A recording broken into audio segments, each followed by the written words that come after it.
मालेगाव तालुक्यातील झाडी गावालगत असलेल्या मोठ्या सिंचन बंधाऱ्याच्या हद्दीत वीट भट्टीसाठी मोठ्या प्रमाणावर माती उपसा सुरू असून याकडे संबंधित प्रशासनाने डोळेझाक केली आहे का असा प्रश्न निर्माण झाला आहे। सध्या कोकलेन, जेसीबी, हायवा डंपर आणि ट्रॅक्टरच्या सहाय्याने बंधाऱ्यातून थेट वीट भट्टीसाठी मातीची वाहतूक सुरू आहे।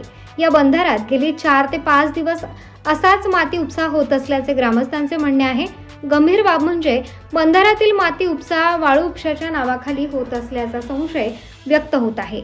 वरकरणी माती उपसा दाखवला जात असला तरी तळामध्ये वाळू असण्याची शक्यता दाट आहे आणि ही बाब गांभीर्याने तपासली जाणे आवश्यक आहे।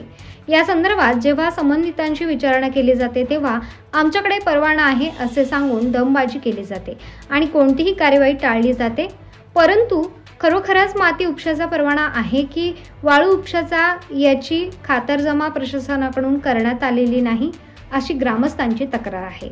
बंधाऱ्याचा मूळ उद्देश शाश्वत जलसाठा राखणे आणि शेतीसाठी पाणी पुरवणे हा असतानाही अशा प्रकारे त्याचा विनाश होत असेल तर याचा थेट फटका परिसरातील शेतकरी व पिण्याच्या पाण्यावरही होऊ शकतो। ग्रामस्थांनी या संदर्भात प्रशासनाने तात्काळ तपासणी करून माती उपसा परवान्याची वैधता, पर्यावरणीय प्रभाव यावर स्पष्ट भूमिका घ्यावी अशी मागणी केली जात आहे।